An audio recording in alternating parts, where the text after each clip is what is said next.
Thank you very much, and I hope you can all hear me. I have a voice that shatters glass, so it usually isn't a problem. I have to say, listening to that wonderful presentation by Frank, I thought, oh, that's a hard act to follow. However, Frank takes me into new realms, and I'm back down here on the ground, so away we go. I have to say, firstly, I'd like to acknowledge the traditional custodians of the land on which we meet and pay my respects to their elders past and present. But as previously Professor of Aged Services, I also like to acknowledge the elders of all the cultures that make up this wonderful country of Australia, including my own ancestors. I recently found a convict in the family tree. Yay! You realise, of course, that convicts are Australian royalty, don't you? And coming from Ireland, I thought, what did he do? Did he steal a loaf of bread to feed the starving children? Not in our family. He was convicted of bigamy. Now, it's interesting that this issue of advanced care planning, end-of-life issues, palliative care, is very, very topical at the moment, and I think it's become more so with the Royal Commission. But as I was coming here in a taxi this morning, I had a call from a radio journalist who wanted to talk to me about all of that. And I said, well, thinking about my diary for the next week or so, how does now suit? So I did an interesting radio interview in the taxi on the way here. So we're going to talk about palliative care in aged care, and mostly I'm going to focus on advanced care planning and other end-of-life issues. Now, the context for this is that better living conditions and healthcare have led to increased longevity. You may know that in 1901, average life expectancy in Australia was 45. And now for women it's about 85, and for men it's about 81. And there are currently over 4,000 people in Australia over 100. Despite what the shock jocks might tell you about an ageing population's going to wreck the health budget, it's not.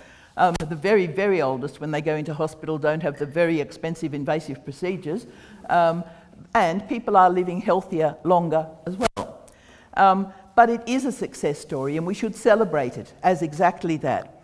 In addition, rapid technological development has allowed people who would have previously died to be kept alive for long periods of time, often through the use of such things as ventilators and feeding tubes. But these successes have led to practical, legal and ethical issues, in particular around end-of-life care and extending the dying process. And as the number of older Australians grows, obviously the number of older Australians who die each year will also rapidly increase, and most will require care when they come to the end of their life, either in their own home or in residential, acute or palliative care. Now, when I do research out in the community, there is one question we often ask, and that is, if you were terminally ill, what do you think would cause you the most distress?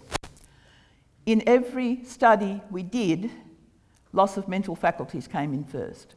And people often say to me, if someone's lost their mental faculties, it's possibly bothering everyone around them, even more than them. But it's what people fear most.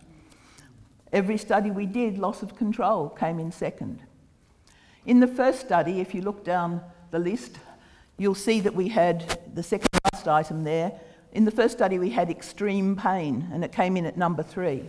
And then the research team said, why have we got extreme pain on this list? If someone's in extreme pain, they should sue their doctor. So we changed it simply to physical pain. And in the next study, it dropped down to number 6 in rank order. In the next study, it dropped down to number 8. And the more items we added in, the further down it went. And in every study we did, death itself came in last. People are mostly not afraid of dying. Some will be, and as Frank said, it's up to you to listen and hear that. But most people are not afraid of dying. They're afraid of things like loss of mental faculties, control, independence and dignity, and being a burden on families.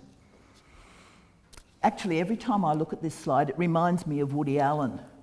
Woody Allen said, "I'm not afraid of dying, I just don't want to be there when it happens."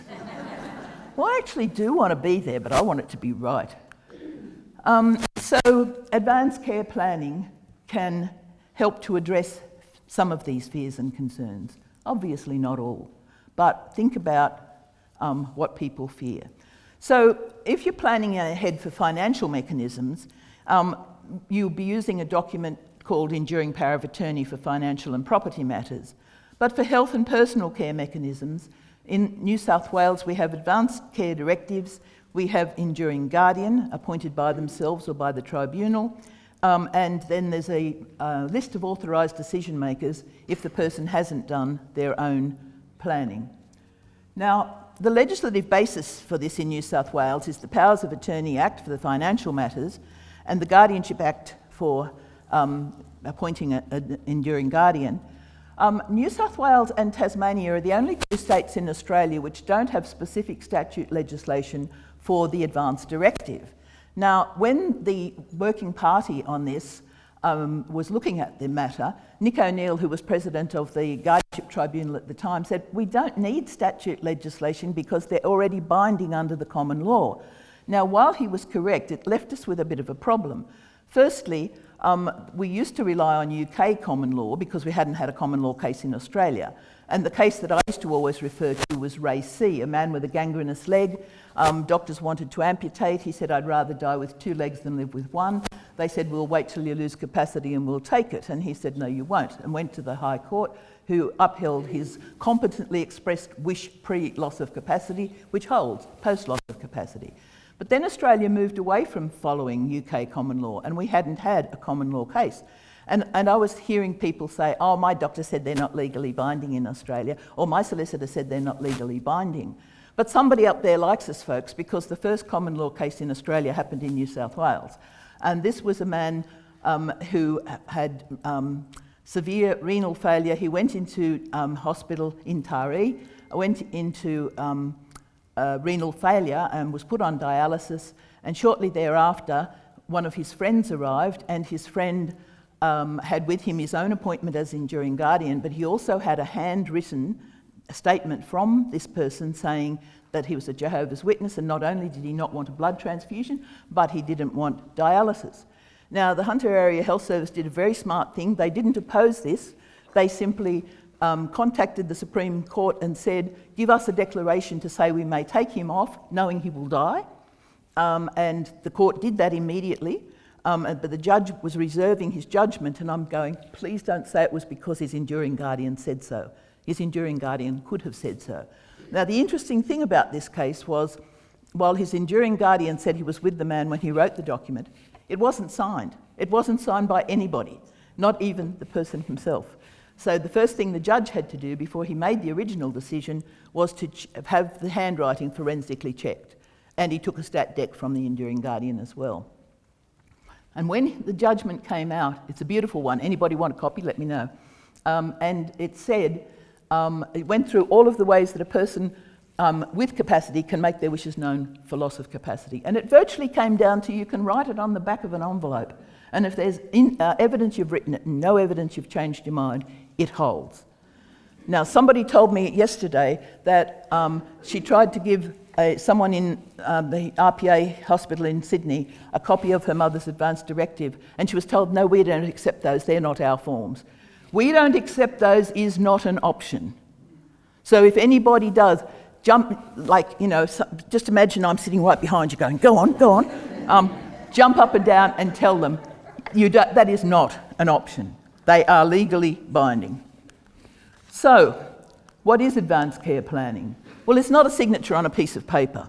It's a process that allows a person to make and communicate in advance decisions about their health care, including medical and dental treatment, for a future time when they may have lost capacity. Ideally, it involves a discussion between the person and their healthcare provider and their family, friends, whatever, about their wishes and views about what they want or don't want, but it doesn't have to. Now, sometimes people say, oh, they didn't really understand. Many older people, people who are unwell, will be way ahead of anyone else around about what they think, what they know, what they want. And if they want to write an advance directive of their wishes without consulting anybody else, they can absolutely do that. As I said, ideally, we want them all, we want the process, but they don't have to. Of course, for it to be fully effective, it does include recording the decisions somewhere and appointing someone to see that they're carried out. So, as I've just said, it's a legally binding written document, which allows a person to make their wishes for future healthcare known, and it extends the current right of a competent person to accept or refuse treatment to a future time when they may not have capacity. It's not a form of euthanasia. It only allows actions which a person could consent to themselves if they were competent to speak, and it only comes into effect when the person who's making it has lost decision-making capacity. Now, just a brief aside here, I was thinking just as I was sitting there before about a case that I helped with. Having capacity doesn't necessarily mean that you can speak or write. I assisted a man in the PA spinal unit to complete his advanced directive, and all he could do was nod and shake his head. But there was a tribunal hearing where somebody tried to prove that he didn't have capacity, and like everywhere else in Australia, we work on the United Nations principle of presumption of capacity. I don't have to prove to you that I'm competent. I'm competent unless you can prove I'm not. And the tribunal said, you have not proven this man lacks capacity. So I was able to assist. He'd been on a ventilator, and he'd been taken off 3 weeks before, and he didn't want to go back on. And he'd been told, if you don't want to go back on, you will die. And he didn't want to go back on. So that man was able to complete the directive with his doctor, his wife, his mother present, and I witnessed it, and that man died 3 weeks later, and that was absolutely appropriate because he didn't want his dying prolonged by invasive technology. Went past that one, didn't I? Okay. So with an enduring guardian, a competent person over 18 can appoint someone to make personal and lifestyle decisions or decisions about their medical or dental treatment in case they lose the capacity to make their own. The person you appoint has to be over 18 and is usually a trusted relative or friend. You can't appoint your GP, you can't appoint the community nurse, you can't appoint somebody who's providing care for you in a paid capacity at home or in res care, and you can't appoint a relative of one of those. Sometimes when I do these presentations out in Western New South Wales, they say, well, that wipes out the community, at which point I say contact the tribunal. And you can appoint more than one, and you can say how they're to make their decisions. When I was doing mine, I phoned my son and I said, Steve, am I right in thinking you'd be happy to have my enduring power of attorney for finances, but you would prefer that Kim has my enduring guardianship for health matters? He said, oh, absolutely, Mum, because she'll do as you tell her and I won't. Oh, great. And he said, no, I know you. You'd say if I'm in that condition, don't let them do any more tests or operations. But I'd want to bring in every specialist that existed and keep you going to the last gasp. But Kim will do as you tell her. So I phoned my daughter and I said, is this okay by you? She said, of course it is, Mum, but isn't it typical? The boys get to look after the money and the girls get to do the caring. However, he has been warned that if she's away, because he's second on my form, if she's away and he has to make the decision, if he makes the wrong one, I'll come back and haunt him.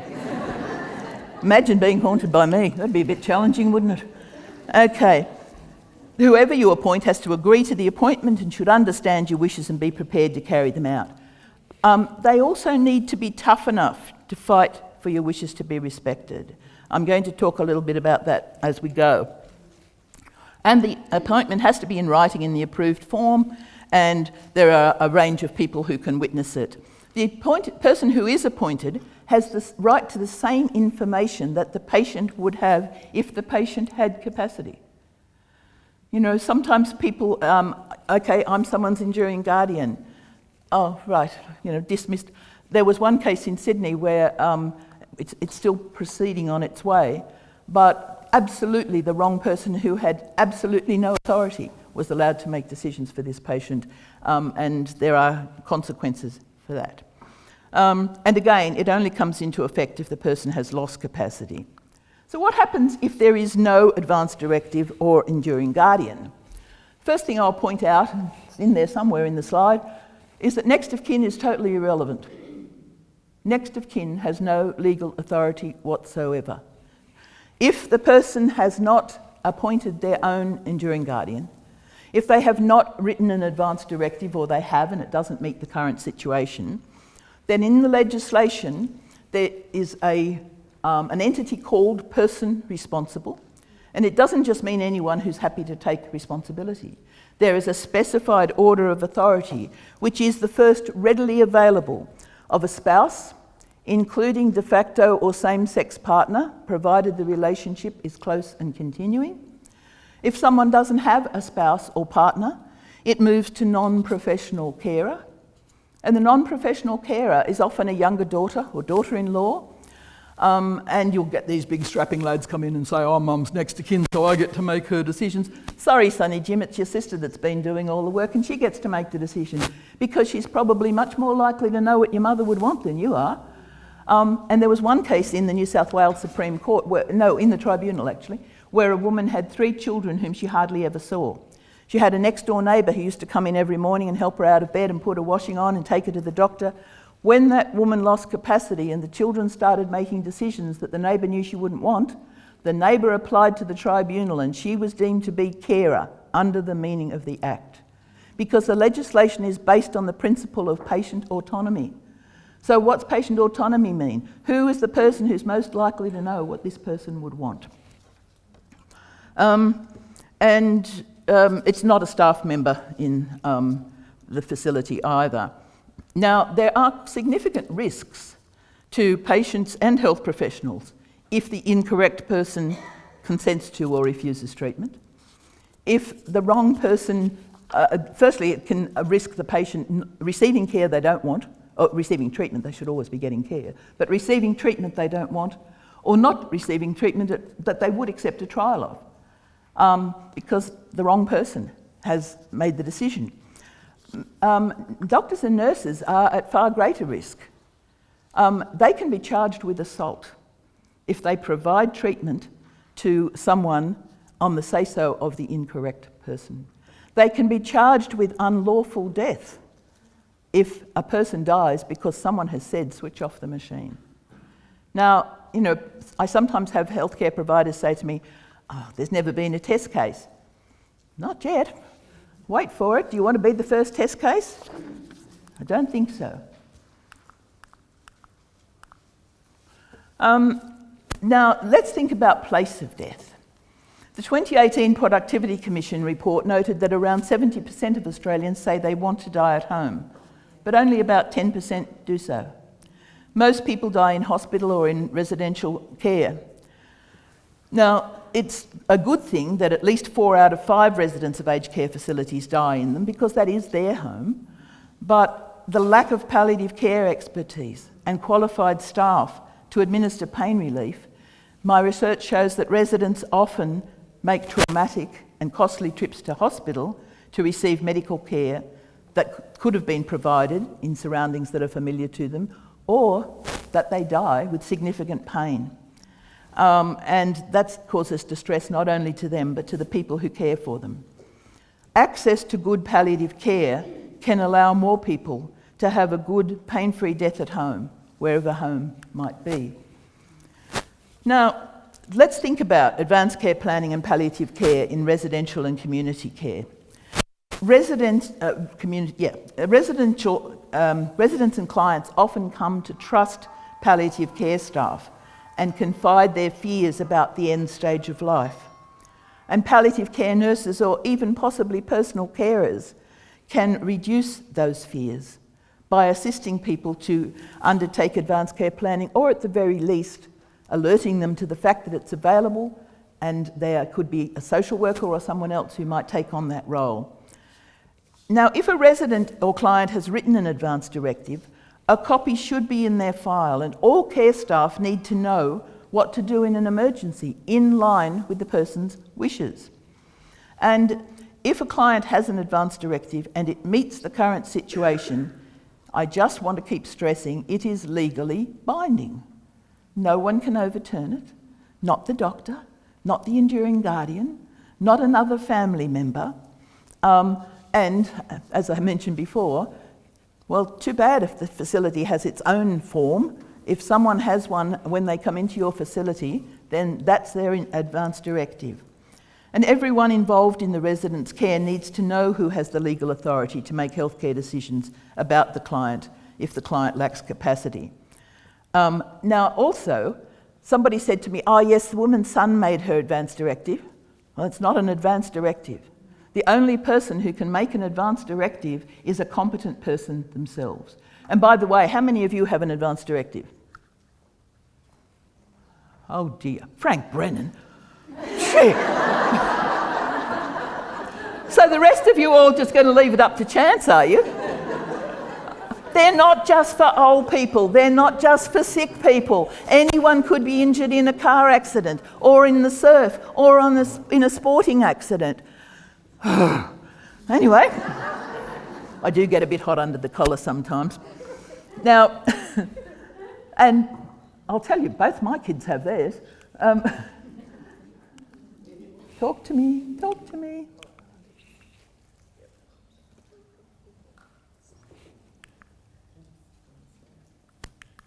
No, here we are, yes, thank you.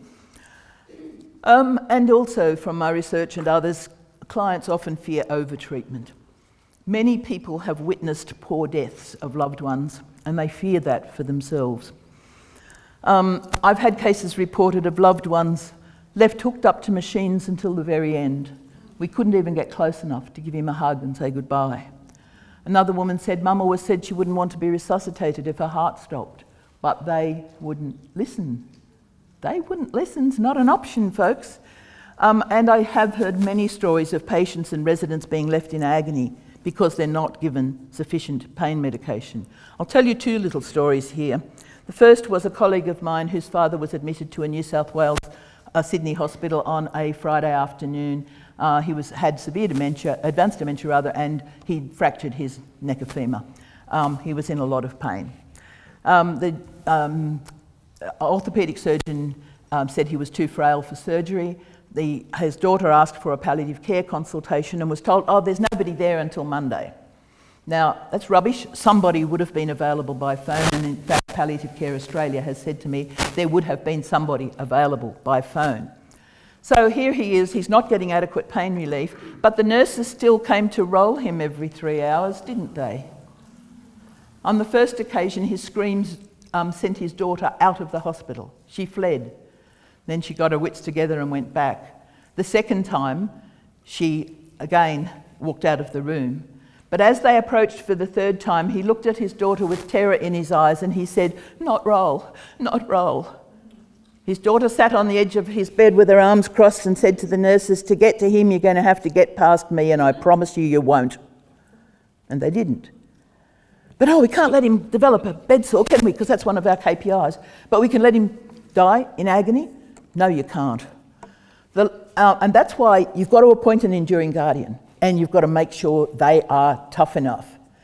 My sister died in Southport Hospital in 2012, acute onset leukemia, 10 days from diagnosis to death. Being my sister, you won't be surprised that she had written her advance directive and she had appointed her substitute decision maker, my niece. In our family, all the nieces and nephews say, yes, they'll be their parents' enduring guardian, provided we can ring Auntie Colleen. So the second day Maureen was in there, she still had capacity. I talked to her, I went out to the desk and said to the nurse, can we organise a palliative care consultation for my sister? And very dismissively, without even looking up, she went on writing and said, oh no, that's up to the treating team to organise that. I said, excuse me? And she looked up. I said, can you tell me how we get the treating team to organise a palliative care consultation for my sister? And she went, oh, I'll make sure they do. So a palliative care specialist came the next day. So there were a few more challenges along the way, and on the last day I'd been there until about 5 o'clock and I went home. By now Maureen had lost capacity, and my niece phoned me at 6 o'clock and she said, Auntie Col, I'm sure she's in pain, and I just spoke to a nurse and she said we gave her something 2 hours ago. I said, Anne-Marie, what century are they living in? What planet are they living on? Still ordering pain relief 4 hourly for someone who is dying? I said, are you up for another challenge? She said, yep. I said, out to the desk, pretend you're me, and say to the nurse, my mother's in pain, that's unacceptable, please have something done about it. So she did, and the nurse went, oh, okay, turned to the man standing with his back to Annie and said, Dr. X, would you please check Mrs. Garcia? Her daughter said she's in pain.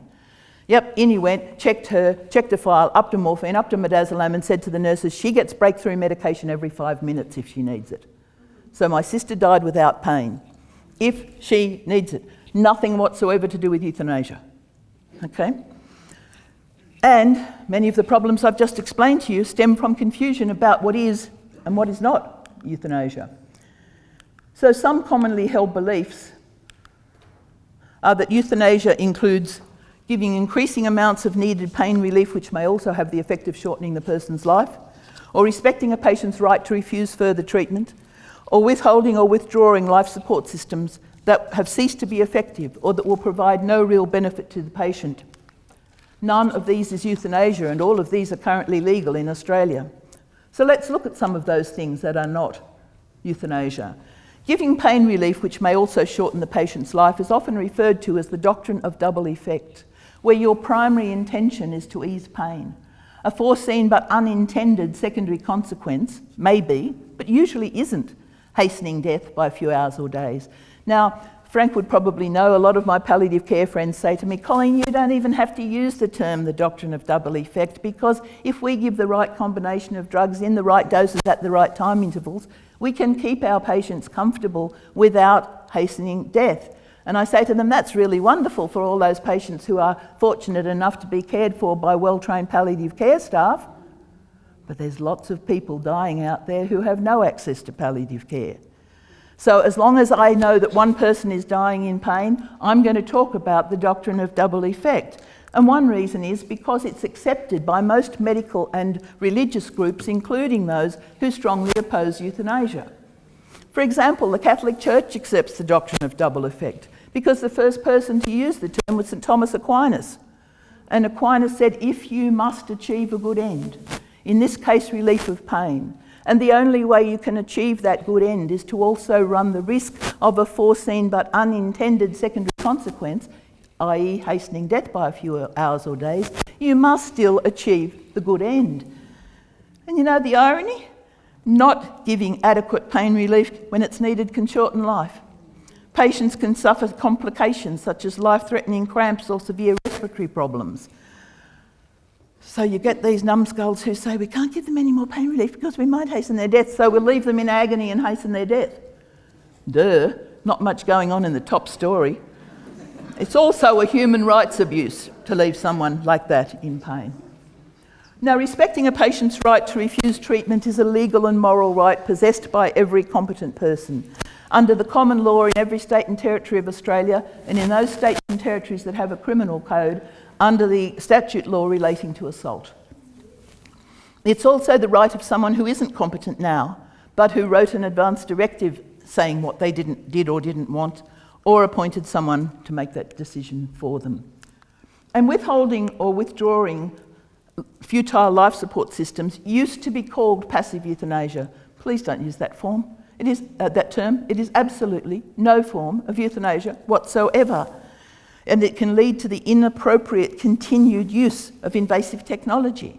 And you know, a lot of my research also shows that medical practitioners are much more willing to withhold treatment than they are to withdraw it once it's started. Morally, legally, ethically, the decision's the same. The question that should be asked, is this treatment meeting our goals of care? If it is, keep going. If it's not, take it away. And you know, often it is not prolonging life. It is merely prolonging the dying process. So if I'm on my dying trajectory and you interrupt that process by putting in a ventilator or a feeding tube or some other form of technology, and after a time you realise you can't return me to any sort of quality of life, all you have done is put a roadblock in my dying. And if you remove that impediment to my dying that you put in the first place, allowing my natural dying to continue, keeping me comfortable in the process, that has nothing whatsoever to do with euthanasia. Removal of futile treatment is good medical practice. However, there is one little glitch. There's no definition of futility in the law, but it's generally agreed to be when burden outweighs benefit. But burden and benefit should only be from the viewpoint of the person whose life it is. Now, one thing you'll find, not just in acute care, but certainly in residential care as well, and in the community, is the reaction of families when people don't want to eat and drink anymore. Loss of the swallowing reflex is a normal part of advanced dementia, and it's a normal part of the dying process when someone has entered their dying. There's a lovely term they use in Europe, a lovely gentle term they call putting down the spoon. I just like that. When someone's reached the point in their journey, as we spoke about, where they put down the spoon. And if a dying person doesn't want to eat or drink, this should be respected.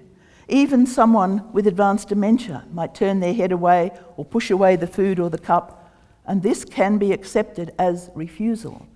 Obviously, give them what they will take by mouth and ensure that their mouth care is impeccable. But if they don't want to eat or drink, they don't have to. And it's often families who insist on artificial nutrition and hydration, feeding through a tube. If we could just get him to eat something, he'd get his strength back. No, he wouldn't, darling, he's dying. I don't suggest you say that to them. They do need support and counselling and information. But it is not okay to harm your patient in order to soothe their family. And I have a few stories that I don't have time for today about that happening. So let's look at artificial ventilation and hydration and say to ourselves, well, is it worth having? Finucane did a 30-year Medline search of all trials of peg feeding for people with dementia and found no evidence of positive outcomes. It didn't improve survival, it didn't prevent aspiration pneumonia, it didn't improve skin integrity, it didn't improve quality of life. But he found strong evidence of negative outcomes, including site infection, aspiration pneumonia, weight gain, distress. And you know, there's one more problem. Providing artificial nutrition and hydration to someone in the dying phase of their life, not only can it increase their suffering in those ways I've outlined, but it can prevent a peaceful death. The human organism is designed to recognise when death is approaching and to release endorphins that act like a natural analgesic. So how many of you have seen someone who was terminally restless and then close to the end they became calm and euphoric? Have you? Yeah, lots of you are nodding. And that's because the body has released the endorphins. If you continue to artificially feed and hydrate the person, the body won't get the signal and won't release the endorphins. So not only are you risking increasing the person's suffering, you're potentially depriving them of a peaceful death. Now, I'm going to talk about something that some of you might not be comfortable with, but we're going to talk about it in any case, and that is the new Victorian legislation. Victoria has legislation which comes into effect in about 3 weeks' time for voluntary assisted dying. Now, regardless of where you stand on this issue, the process that went on in Victoria was the best I've seen anywhere in the world, and I've researched in the Netherlands and Belgium and all sorts of places. There was extensive work. Firstly, it was introduced by the Premier in Victoria, and there was extensive work by 2 committees, and it's resulted in the most conservative legislation in the world. There are 68 safeguards, and it's very narrow in its scope. Now, the implementation committee included someone many of you will know well, because Professor Ian Maddox is often referred to as the father of palliative care. He was part of the implementation committee. Dr. Brian Owler, who used to be president of AMA, was also on the committee. Professor Margaret O'Connor, who was president of the Nursing Federation at one stage, was also on the committee. So there were people there who were not necessarily supportive of having the option, but wanted to make sure if it was going to happen, it was well constructed, if you like.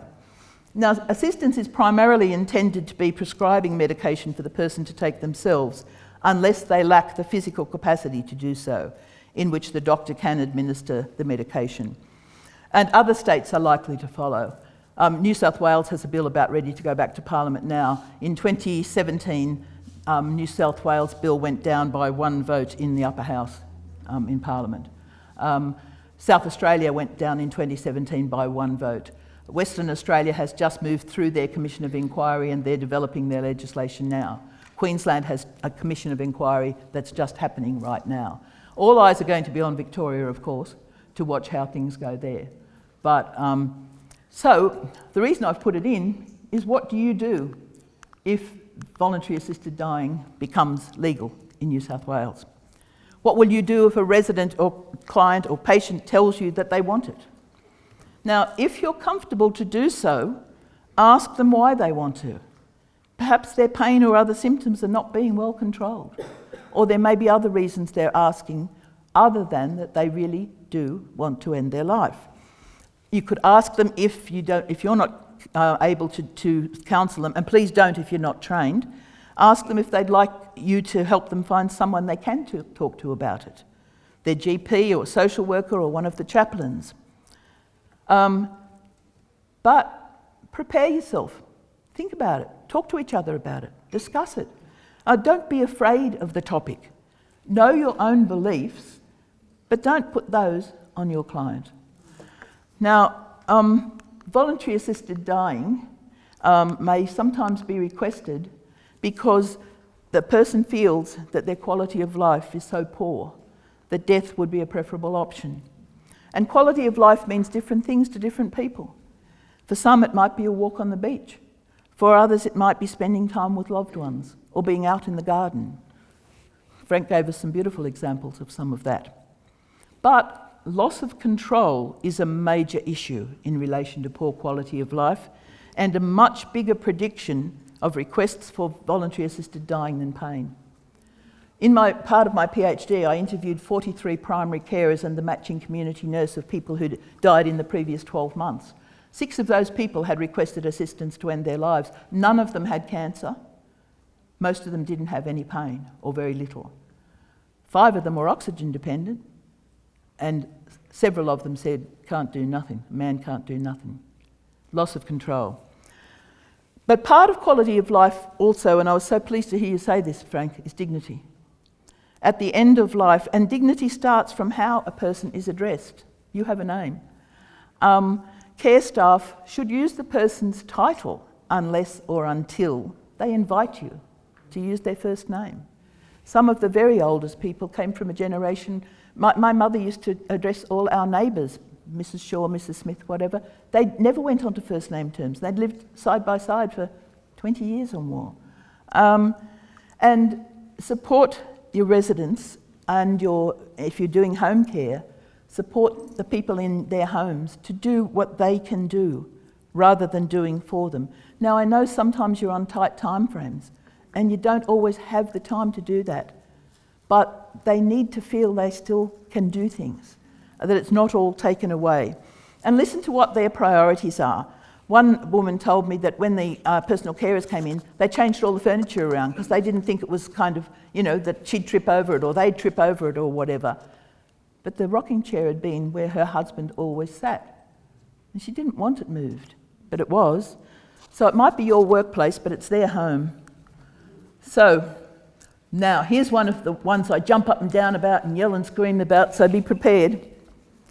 When does a person have capacity to make a decision, refuse treatment, write an advance directive, or request voluntary assisted dying? Well, the legislation, as I said, throughout Australia is based on the United Nations principle of presumption of capacity. I don't have to prove to you that I'm competent. I'm competent unless you can prove I'm not. The person does need to understand the nature and effect of their decisions, and in a healthcare situation, you might want to ask a few questions to check that out. It's the same rules if someone's wanting to complete an advance directive. So I had a woman bring her directive to me and I took it from her and I said, tell me what you think this document's about. She said, well, it's about what treatment I want or I don't want if I can't speak for myself in the future. Yep, that's what it's about. And in here you've said, if you're in a persistent vegetative state, what do you think that means? It's defined in the document. She said, oh, well, it means I'm unconscious and I'm breathing and I might even have my eyes open, but I'll never really be conscious again. Close enough for the purpose of the exercise. And I said, okay, so in here you've said if you're in that condition and you don't want CPR, what's that mean? And she said, well, it means if my heart stops, they're not going to push on it to make it go or give me a shock to make it go. I said, then what would happen? She said, well, then I'd die, but I'd rather die than be like that. She understood the nature and the effect of her decisions. I didn't need to ask her, did she know what her blood gases were doing or anything else? It was based on her reality, okay? And where am I? Okay. And the person has to be able to communicate their decision in some way, not necessarily by speaking or writing. As I said, I assisted a man in PA spinal unit to complete his document, and all he could do was nod and shake his head. Now, here comes the one I jump up and down about. Beware the mini mental state exam. It is not a capacity assessment instrument. It's a screener. It's not bad for measuring change across time. There's really good evidence it shouldn't be used for older people and people with low education. So who does it get used for? Older people and people with low education. I once asked one of my research assistants if I could administer it to her, and she came in borderline competent. She wasn't. She was a very sensible woman. She didn't have very much education. She used to come in and help me with mail-outs and all sorts of things. I would have left my centre in her charge any time. I asked a medical student to take 7 from 100 and keep taking 7 from the result till I told him to stop, and he said, not without my calculator. I asked someone else to spell world backwards. She said, I'm a rotten speller. I probably couldn't even spell it forwards. On the basis of such stupid questions, people are deprived of their rights to make their own decisions. And I know you sometimes have to have an MMSE score to order certain medications.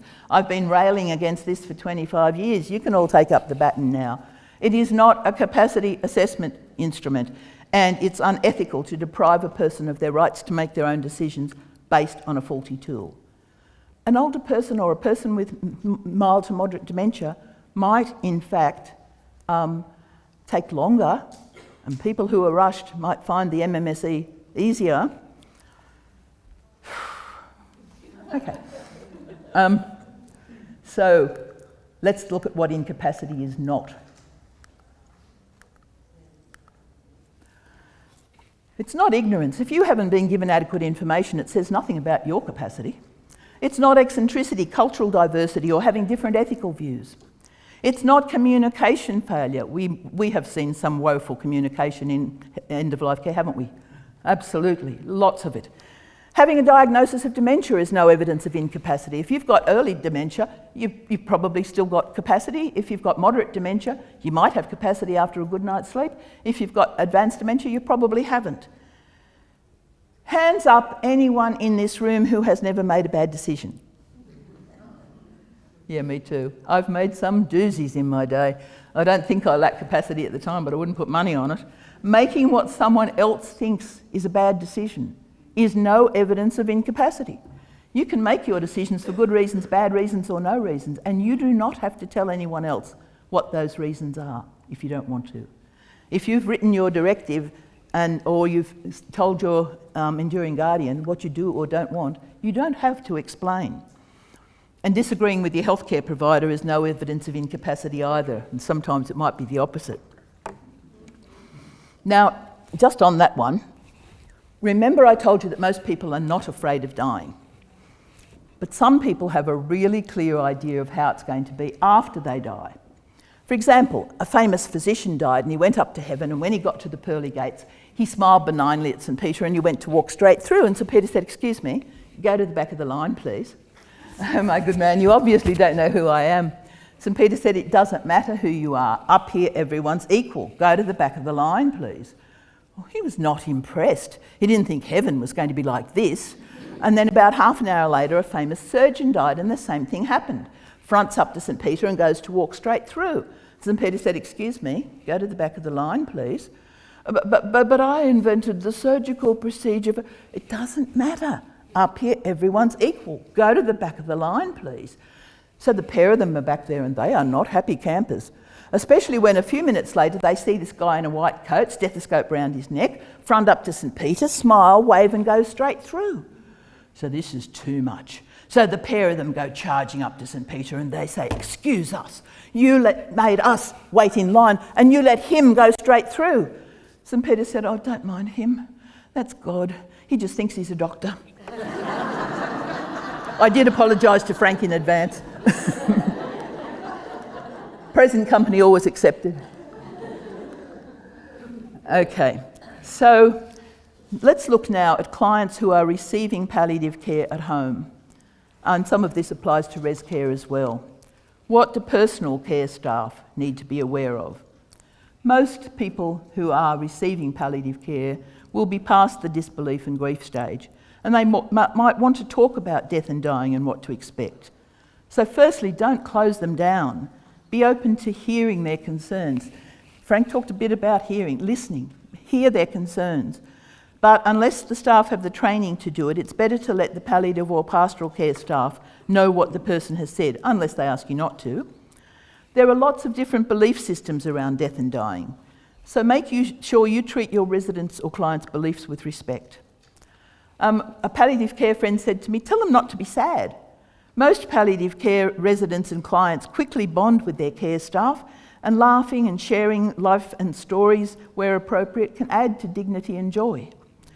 And don't discuss another person's dying process. I've found myself trapped or tempted. "Oh yes, I remember when Mrs. Smith was dying." They're not Mrs. Smith. Every person's dying is unique. Stay in the moment with that person, because the experience is a totally individual one every time. Now, something that managers of personal care staff need to think about is that there is a downside to why people are receiving palliative care, and disfigurement, odours, fungating wounds can be confronting. Personal care staff should have a clinician tell them what to expect and be assessed to be sure they can deal with such things. And if they can't, they should not be sent into such situations, because the patient might be hanging on to their dignity with the last shred that they have. And if someone, a reaction of ooh or something, they may have no dignity left from their perspective. So just make sure that the right people are going in to provide the right care. The personal care staff need to be quick to adjust care needs as the client declines, from full shower to sponge in bed, from wheelie walker to helping them stand or transfer. And they know, everyone needs to know who to contact in an emergency.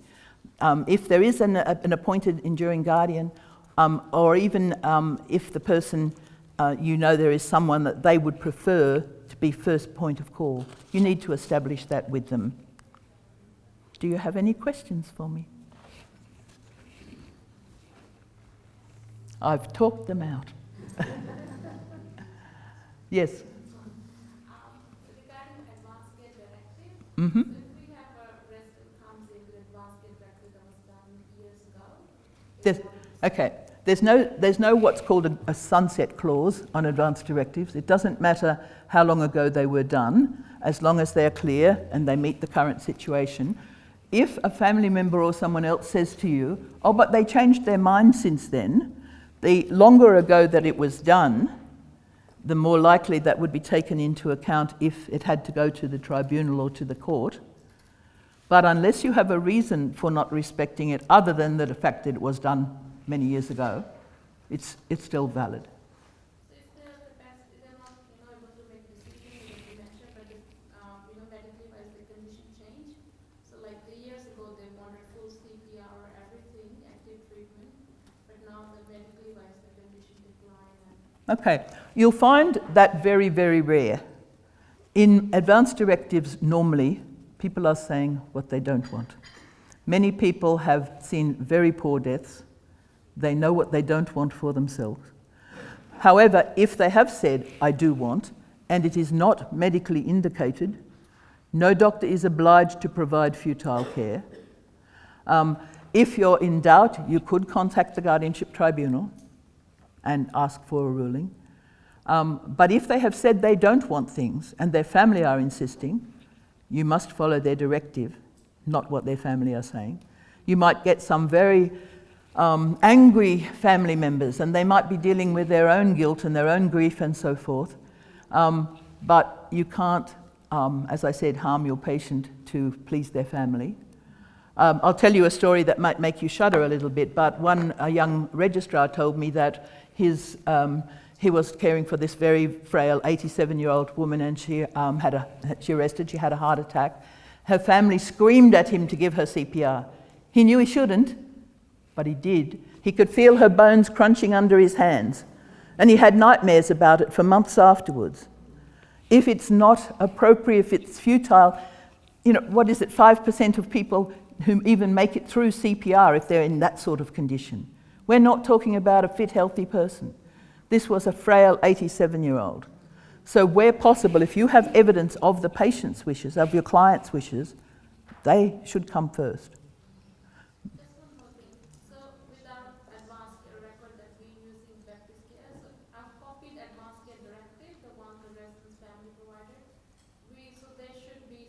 No.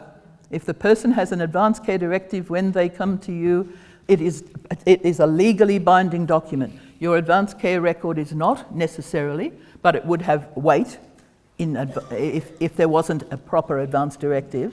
But the person's advance directive takes precedence over your advance care record. Okay? Well, if they are, but maybe if they're not. Like we don't need advance care record, we have a page directly fully signed by. Yes, however, if the person has capacity when they come into your facility, you might want to ask them if the advance directive is still reflecting their wishes. You might want to do your advance care record if it doesn't. Okay? Because there was a big study done in the US where they followed a big group of people who had all written their advance directives, and they followed them every 2 years to see if they changed their minds. Almost nobody changed their minds over a considerable period of time from wanting, if they did, it was from wanting more to wanting less treatment. So if you're following the directive, you're certainly not going to be giving them more treatment than they would want. Less treatment than they would want, I beg your pardon. So, yeah. Sometimes people say, oh, they made that directive when they're fit and healthy. And you know, we've seen cases of young people who say, I could never spend my life in a wheelchair, who are now really good members of the Sporting Wheelies Club. So, you know, but if they have capacity, then the directive doesn't come into effect anyway. Anyone else have a question? Then thank you very much. Oh, sorry. Should a chaplain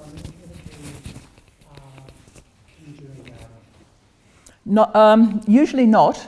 It's somewhat the same relationship as the doctor or the carer or whatever. If you, I don't think there's any strict ruling against it. I'm trying to remember if the legislation, because in the legislation it says they can't be the doctor and can't. As long as you could be objective about what they want, regardless of what the decision might be within the church, then you probably could be. I have a couple of friends for whom I'm their enduring guardian. And one time when I was doing a presentation for a seniors group and I asked them, so who are you going to appoint as your enduring guardian? Unfortunately, the whole of the front row said me. Oh, I couldn't take that on. But it's important who you do decide to ask. Yeah. And perhaps you could be. Thank you.